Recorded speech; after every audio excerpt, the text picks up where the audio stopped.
I'm as excited as a very excitable person with a special reason to be excited, if you know your Lieutenant George quotes from Blackadder.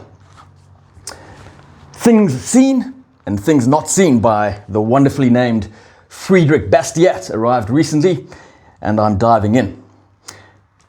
I know this is available online for free, but this is the type of thing you want to hold and have and keep and gloss.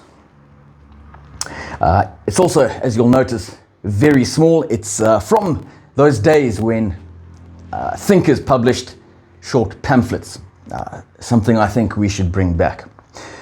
It's also arrived at a very opportune time. It speaks to conflict, armed conflict, which is becoming alarmingly more frequent these days. Certainly more frequent than I recall it being in my younger years. Bastiat is very strong on this. He frames the decision to go to war and in fact just to keep an army, in particular in his chapter 2, The Cost of an Army it's called.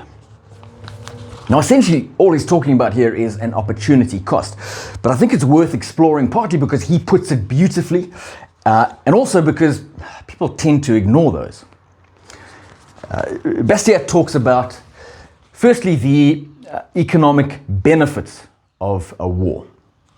He talks about the salary that goes to soldiers, the money spent on equipment, fuel, etc., and the knock-on effects. Of course, the soldier receives a salary and spends that on the butcher and the baker and the candlestick maker, and they in turn use that money. Some of that money will be saved, and all of these things have knock-on effects, multiplier effects. But that is, in his words, what is seen. Far more important, I argue, is what is not seen.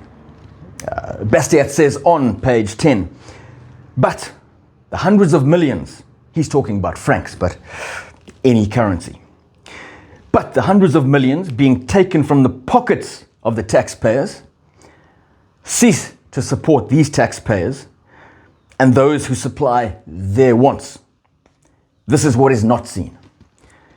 Make the calculation, put down the figures, and tell me, where is the profit for the nation as a whole? Much like the soldiers, the people who contribute the tax, or perhaps have the tax money nicked from them, depending on your position, they could also have used that money. They would have saved some.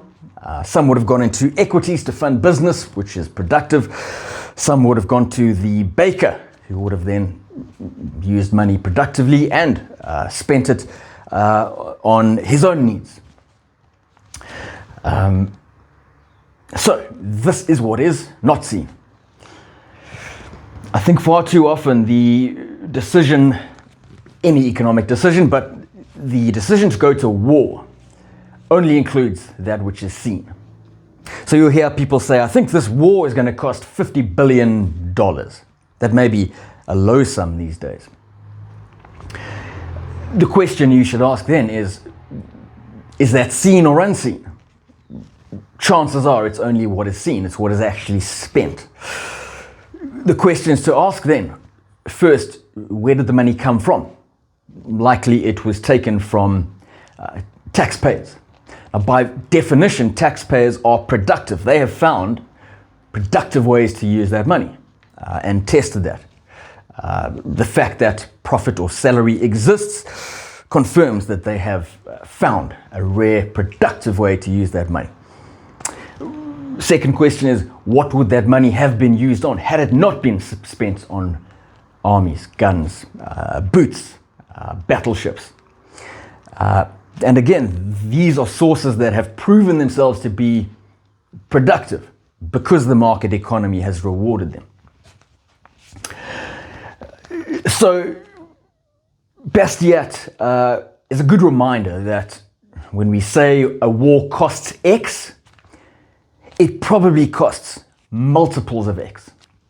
That doesn't rule out war ever being the right decision economically. It simply tells us that if we only look at what is seen, we will, not maybe, we will get the calculation wrong. Finally, there's something to add that economists also tend to ignore. The Latin is instaculineus invenitur. I'm sure I've mispronounced that, but in the filth it will be found. Many of these costs are found in places we would rather not go. Some of that is the bullet that causes an injury and causes people to suffer. But even worse is the sort of injury we would rather not even think about.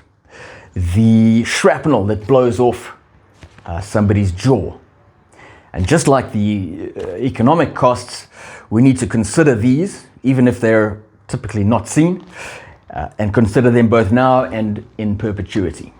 That soldier with part of his brain blown off has to experience that now and for the rest of his life. And there's the economic cost as well, chiefly medical bills and lost productivity when that soldier returns home.